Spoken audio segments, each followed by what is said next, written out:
Pemirsa, mulai hari ini selama bulan Ramadan di program Prime Time kami akan menghadirkan segmen khusus Inspirasi Ramadan dengan menghadirkan sejumlah tokoh dari berbagai bidang. Dan sore ini narasumber kita adalah Imam Besar Masjid Istiqlal, Kiai Haji Ali Mustafa Yakub, dan kami akan membahas tema kepemimpinan dalam Islam. Pak Ali, selamat datang di Prime Time. Terima kasih sudah bergabung bersama kami.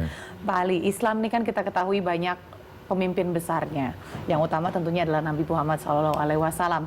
Sebetulnya dalam ajaran Islam, bagaimana seorang pemimpin terlahir, Pak Ali? Kalau kita melihat Islam dan sejarah manusia, umat manusia itu ada dua tipe pemimpin ya. Ada pemimpin yang memang diangkat oleh Allah, gitu kan? Yaitu para nabi dan para rasul. Ini nggak bisa dipilih oleh rakyat itu kan? Tidak dapat dipilih oleh umat ini. Ini urusan Allah sudah itu ya. Nah sekarang pemimpin seperti itu kan sudah tidak ada lagi. Dalam arti Allah sudah tidak mengangkat lagi pemimpin yang tipe yang pertama ini. Ya, pemimpin yang kedua adalah ya pemimpin yang diangkat oleh umat gitu ya. Ya, dengan berbagai metode dalam Islam dibenarkan. Ada yang metodenya mirip dengan kita republik gitu ya. Itu lebih mirip kepada sistem namanya khilafah, ada pemilihan gitu kan. Ada yang kemudian ya sistemnya keturunan seperti kerajaan gitu ya. Itu dibenarkan semua dalam Islam seperti itu. Jadi nah, kita mungkin kepada yang cenderung seperti khilafah itu, pemilihan rakyat gitu kan. Seperti itu.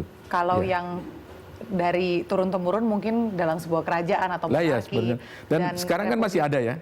Masih ada negara-negara yang sistem pemimpinannya itu dengan monarki kerajaan. Di sekitar di sekitar kita masih banyak gitu yang kan. Memang darah birunya kemudian yang menjadi pemimpin gitu ya. Dan itu memang Islam tidak mengamanatkan bentuk kepemimpinan itu apa. Artinya bentuk pemerintahan itu apa. Tapi yang diamanatkan kewajiban untuk menjalankan aturan-aturan atau syariat Allah itu aja. Apakah itu bentuknya kerajaan, kesultanan, atau republik itu tidak disebutkan oleh Al-Quran. Dan republik yang demokratis dengan pemimpin yang dipilih oleh umatnya pun juga disetujui atau dibenarkan oleh Islam ajarannya. Ya, itu selama menjadi kesepakatan umat, yaitu menjadi kredibel seperti itu. Lantas dalam ajaran Islam, Pak Ali, seperti apa saja kriteria seorang pemimpin? Ya, pertama sebelum saya sebutkan ya, ini kalau lihat apa namanya pemimpin yang diangkat oleh umat gitu ya, oleh rakyat gitu kan, atau oleh bangsa itu ya pertama hukumnya dulu ya. Ya, hukumnya menurut para ulama itu wajib kita membuat pemimpin itu, mengangkat pemimpin ya. Ya dasarnya antara lain adalah sebuah hadis Rasulullah SAW dalam riwayat Imam Abu Dawud ya. Di mana beliau mengatakan apabila ada 3 orang pergi dalam perjalanan, maka mereka harus mengangkat salah satunya menjadi pemimpin perjalanan itu. Nah, ketika 3 orang aja itu harus ada yang memimpin, ya apalagi kalau lebih banyak. 250 juta orang. Nah, itu kan. Nah, disinilah kewajiban mengangkat seorang pemimpin seperti itu. Oleh sebab itu, Majelis Ulama Indonesia ya, dalam pertemuan ulama Komisi Fatwa se-Indonesia ya tahun 2009 yang lalu mengatakan atau membuat sebuah keputusan fatwa bahwa umat Islam wajib mengikuti pemilihan umum seperti itu kan. Itu jadi fatwa itu karena dasarnya tadi itu, ya kan.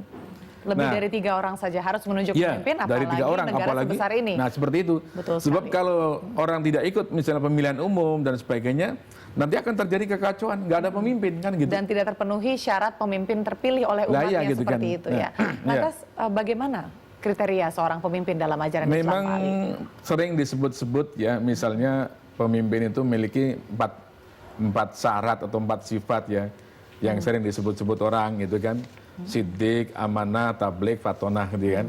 Memang ini bagus, tapi sebenarnya ini kan sifat Nabi itu kan. Ya, Siddiq itu jujur gitu ya. Kemudian ya siddiq, amanat itu kredibel dia itu ya. Ya, kemudian tabligh itu menyampaikan kepada orang lain kewajiban tuh. Dan yang keempat adalah fatonah, kecerdasan. Ini sifat wajib yang dimiliki oleh para nabi seperti itu. Tapi banyak orang ya menganggap ini sebaiknya jadi sifat pemimpin. Ya, memang ya bagus sebaiknya gitu ya.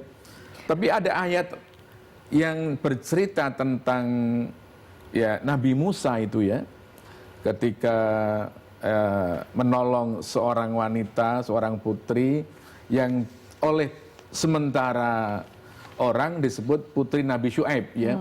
Tetapi ternyata itu dibantah, bukan Nabi Syuaib, tapi seorang ulama lah dari warga setempat begitu ya.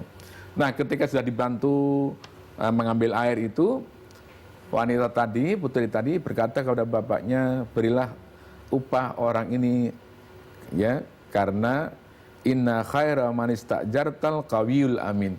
Sebaik-baik orang yang kau beri upah adalah orang yang kuat dan orang yang dapat dipercaya. Nah, ini oleh para ulama, saya pernah mendengar keterangan-keterangan bahwa pemimpin itu seyogianya yang memiliki dua sifat itu. Ya, al-qawiyul amin ya, kuat dan kredibel gitu. Amin, dapat dipercaya. Nah, kuat ini bisa bermakna banyak ya. Kuat pikirannya alias pinter gitu kan. Kuat tentunya fisiknya. Kalau harus menyampaikan keseluruhan ayat-ayat suci dalam kitab suci Al-Qur'an atau menyampaikan segala macam ajaran Islam harus memiliki kekuatan Ya dan jelas, itu kecerdasan kalau yang tadi sangat saya sebut tinggi. sifat-sifat Nabi tadi ya fatonah tadi, ya kan? Pinter gitu kan. Nah, kuat fisiknya, tidak sakit-sakitan gitu ya. Dan kuat pendirian, gak mudah didikte orang seperti itu. Kemudian al-amin artinya dapat dipercaya. Jadi pemimpin tidak cukup hanya kuat saja atau amin saja, nggak kuat, nggak bisa. Ya. Jadi harus Mungkin memiliki bahasa kedua. kita yang mudah ya, itu orang-orang sering menerjemahkannya pinter dan benar gitu loh. Nah gitu kan. Jangan pinter saja, kalau pinter saja nanti akan menipu rakyat gitu kan. Tapi kalau Kepintaran itu harus benar digunakan saja, untuk, kalau benar saja ditipu rakyat gitu kan. Oke. Ya, jadi harus pinter dan benar. Baik. Nah itu terambil dari ayat tadi begitu ya. Ya. Jadi minimal harus memiliki dua kualitas itu. Dua ya? kualitasnya. Baik. Ya, al-qawiyul amin, ya kuat dan kredibel. Yang Gitu. pintar dan yang benar. Ya, pintar Baik. dan benar. Pak Ali, kita masih ada satu segmen lagi. Oke. Pemirsa, jangan beranjak dulu. Prime Time Inspirasi Ramadan akan segera kembali.